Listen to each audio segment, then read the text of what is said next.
Iniciamos la grabación. Bueno, buenos días. La presentación está en inglés, pero la voy a dar en castellano. En concreto voy a hablar sobre el módulo 7.2, que está dentro de la parte del módulo 7, una parte mucho más técnica. En concreto, el módulo 7.2 se centra en la parte del uso de asistentes personales inteligentes. Y la tabla de contenidos del módulo es la que tenemos aquí presente. Voy a hacer un breve resumen o recorrido sobre lo que trata el módulo. Lo primero es introducir la idea de los bots o asistentes personales inteligentes. Todos tenemos la idea de cómo mantenemos conversaciones con las personas, pero la idea es que podemos mantener conversaciones también con el software, con los programas, y que esos programas incluso pasen al famoso test de Turing, de que tú estés hablando con alguien y no sepas si es una persona o es un ordenador o es una inteligencia artificial, ¿no? Bueno, partiendo de esa idea, que curiosamente los primeros experimentos de esto eran para temas de terapias, de ver problemas psicológicos. Eso ha ido evolucionando mucho y lo que se va a ver en este módulo son los conceptos fundamentales de esa idea de los bots. El concepto fundamental es que se quiere tener un bot o un asistente con el que puedas mantener una conversación, ¿vale? Y ese concepto de conversación es el que se introduce principalmente aquí, porque todos igual tenemos la sensación de que sabemos conversar, pero esa idea intuitiva igual luego en la práctica, cuando lo quieres aplicar a este tipo de problemas y a terapias, igual no es lo más adecuado. Entonces, la tipología de los bots no son todos iguales. Podemos pensar que todo es lo mismo, que cualquier bot o chatbot trabaja de la misma forma, y hay muchos tipos de chatbot y cómo lo podemos orientar. De hecho, para lo que sería aquí la intervención temprana, habría que ver de toda esta tipología cuál concretamente hay que utilizar.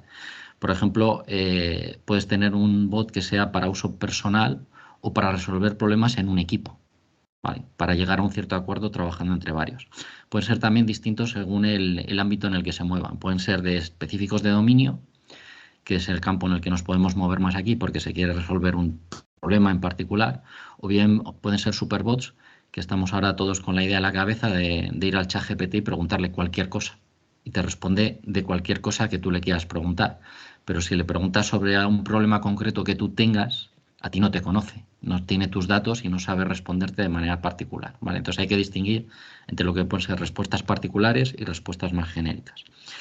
El siguiente tipo sería entre negocio de consumo. Obviamente aquí no estamos para vender en la parte de consumo, sino que estamos para resolver un problema y nos iríamos por bots de negocio. El tema del acceso puede ser muy variado. Aquí sí que nos podemos encontrar con bots que resuelvan las cosas por texto, mantienen una conversación a través del típico cuadro de diálogo, por voz, o incluso mezclando ambas cosas y añadiendo más cosas como imágenes, vídeo, que compliquen la conversación. Y por último, la integración, si lo estáis haciendo en sistemas legados, antiguos, o bien queremos crear una plataforma nueva desde cero. Sobre los aspectos generales que se manejan aquí son variados e incluso puede ser que dependiendo de dónde vayáis se utilicen distintos términos. Hemos cogido aquí la nomenclatura más habitual o la que estamos utilizando, por ejemplo, con plataformas como Dialogflow, de la idea de lo que son las intenciones que para un bot van a ser los objetivos que se tienen que cumplir, ¿vale?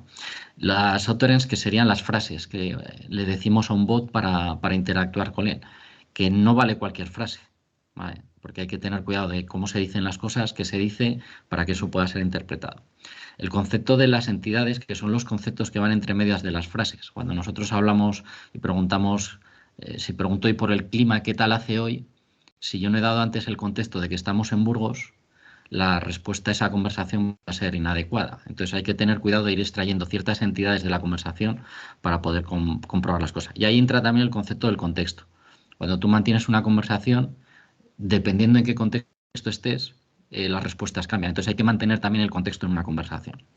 El tema del fallback es menos preocupante, pero bueno, hay que tenerlo en cuenta de qué pasa cuando en una conversación te preguntan y no sabes lo que te están preguntando, o la pregunta que te hacen no tiene relación con lo que quieres resolver, y ahí normalmente hay que dar algún tipo de respuesta, pero amigable, para que la persona no se sienta rechazada dentro de la conversación. Y el tema de los eventos, quizá este puede ser un concepto más informático de si yo quiero hacer cosas por debajo de la conversación un poco más complejas, pues eso puede disparar eventos. En la figura vemos un ejemplo de cómo se pueden programar, entre comillas, este tipo de chatbots. Este ejemplo concreto es de una plataforma de Google, de Dialogflow, que te permita crear tus propios chatbots con texto. También permite audio, aunque en la versión de pago. Y entonces, en este tipo de herramientas, al final usas todos estos conceptos previos que hemos presentado antes. Tú tienes que saber lo que es un intent, lo que es un utterance, qué quieres dar como respuestas, cómo redirigir la conversación, si quieres extraer entidades, si quieres mantener un contexto de la misma, etcétera. Aspectos más genéricos a la hora de pensar en cómo trabajar con los bots, está el tema de ciertas heurísticas o reglas, por ejemplo, el tema muy importante del onboarding, de cómo tenéis la primera interacción con un bot. Si la primera interacción no está bien pensada, lo más probable es que se deje de usar, porque hay un cierto rechazo a seguir trabajando con algo que la primera vez no te ha tratado bien. Eso nos pasa a todos. Entonces, cómo haces ese onboarding en el chatbot, cómo le explicas a la persona que se conecta para qué sirve ese chatbot, cómo tiene que interactuar con él, qué tipo de conversación se va a mantener, eso hay que aclararlo ya de primeras. ¿Vale? Si tú entras y no te han explicado nada, puede ser que ya haya un rechazo y luego no quieras continuar. Por debajo hay unas ciertas tecnologías y conceptos que se utilizan para todo esto. Cuando nosotros introducimos un texto, ese texto hay que analizarlo y ahí entraríamos en el tema de NLP, NLU, que sería el Natural Language Processing o el Natural Language Understanding, cómo se procesa ese lenguaje y cómo se entiende. Luego hay otras tecnologías como es la conversión de texto a voz y de voz a texto, ese text-to-speech y speech-to-text, que también estamos ya muy acostumbrados, pero que por debajo hay unas ciertas reglas a la hora de comprender las cosas. Incluso el tema de reconocimiento de imágenes, la gestión de la conversación, el análisis del sentimiento, si el mensaje que te están dando va positiva, si la conversación va en un tono positivo o la conversación va en un tono negativo. Eso también se puede analizar. Entonces hay que hacer una cierta gestión de la conversación que puede mejorarse introduciendo contenidos multimedia, aunque aquí hay que tener un cierto control, teniendo en cuenta el tema del contexto previo y cuánto eres capaz de memorizar. En los modelos ahora, estos predictivos que están tan de moda, pues un poco la batalla es saber cuánto tiempo puedes mantener tú el contexto en la conversación, si eres capaz de recordar lo que se ha hablado hasta hace una hora para que la respuesta sea más precisa. El tema de cómo se descubre y se instala el bot y el tema del compromiso, del engagement, de cómo consigues que esa persona use el bot no una vez, sino muchas veces, que se enganche realmente a ese recurso.